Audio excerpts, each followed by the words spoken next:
Okay, so you've seen the basic drawing tools, the line tool, the rectangle tool, the push and pull tool, and we are going to modify this cube to get our first object. And this is how we get to know other tools along the way. I think it's better to do some learning by doing and applying those tools directly instead of going over them theoretically too much. One important tool that we are using here now is the tape measure. So you find this tape measure here. It looks like a tape measure, and what does it do? Well, it measures dimensions and lengths.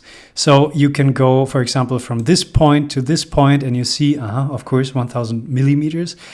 Or you go diagonally and you see 1414. And if you see, when you see this little wave in front of the number, it says that it's roughly 1414. And this is one thing you can do with the tool.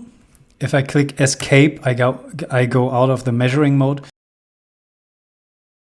We can also use this tool to give us guidelines here. So you see that it now makes a perfectly straight line that vanishes on the horizon there.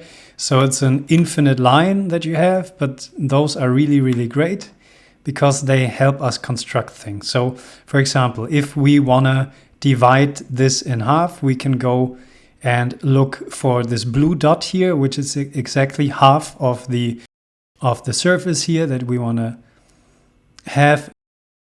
And now we want to divide this again. Then we have to go 250 millimeters. We have to enter the 250 and press enter. And now we've got this perfect line here. We can do this once again by going from this line to creating the next line, 250 millimeters. Now we have 4 equal parts of the cubic meter here. And those lines are really great because now you have intersection points that you can connect with your line tool. I was pretty fast now. I pressed the L button because I'm used to using the shortcuts, but of course you can find it here, the line tool, and then you connect those intersection buttons, those intersection points, and now you can use the push and pull tool, for example, and you could modify this thing to build a staircase or whatever. Please, whenever you want to sketch something onto the object, imagine this is your pencil marker. When you're building something in your workshop, you're using the pencil marker to mark a certain area or to draw a certain line, and this is exactly what this tape measure is for. So you can use this to create those lines. Those lines don't cost anything. They don't cut the block like a line would do this. Because if you do the same thing with the line, you would have to draw a line from here to there and then to here again. But that means that you have created an extra line here. You don't want to have a lot of extra lines. You just want to have the lines that you need and nothing else. And you see, if you want to delete this, you're in trouble, because now we've deleted the whole face here. We don't want to do that. So I'm undoing this once again. Okay, now let's use the tape measure to create exactly 4 quarters of this surface that we have here. So we're dividing it in 4 parts. I'm going exactly to the middle of this line here, and I click once.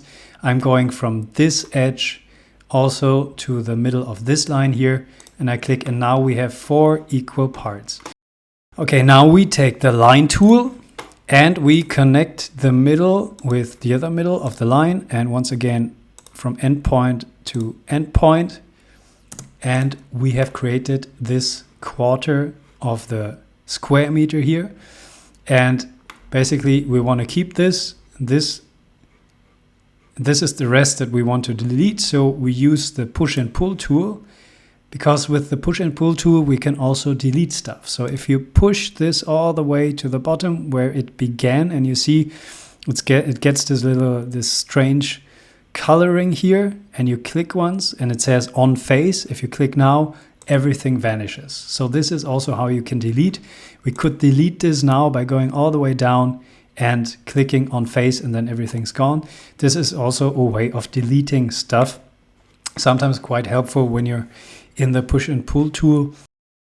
So now back to the select tool. I have my thumb on the space button. So I'm pressing space as a shortcut. I'm selecting this guideline, I'm selecting this guide, and I'm deleting it. Okay, now we want to bring this thing down to a height of 250 millimeters. And how are we going to do this? Well, I could either use the tape measure and say, okay, I'm making a line here so that I see where I'm going with the push and pull tool, because it uses the reference. Or let's do it like this. Let's use the push and pull tool and some subtraction mathematics. So let's click here. If this is 1 meter of height, we want to get to 250. How much should we subtract? Well, 750 millimeters, of course. And there you go. And this is the outer shape of the box that we are building now. Okay, so if this box should be open on the top, then we have a very helpful tool, which is the offset tool. And you find it where you find also the push and pull tool, but you have to click on this. So the arrow, where the arrow is, and you see that there's this offset tool here, or you can press F for offset.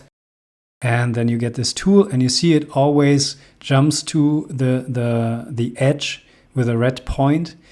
And if you click once, you can now draw a smaller or a bigger version of the square that we have here. So now what we want to do is we want to make a smaller version, and it says on the right side here on the bottom, it says distance, and this is the distance from the edge that we have here. So the distance should be 20 millimeters, because this is, let's say this is a wooden box and it has a thickness of 20 millimeters. So 20 and enter. If this box should be open on the top, we take the push and pull tool and we push down the top. And also we want to make the bottom with a thickness of 20 millimeters. If this box now is 250 millimeters, then we have to enter 230 so that we leave 20 millimeters for the bottom there. And this is our first little box. Okay, now let's see how we can create lines that are not straight.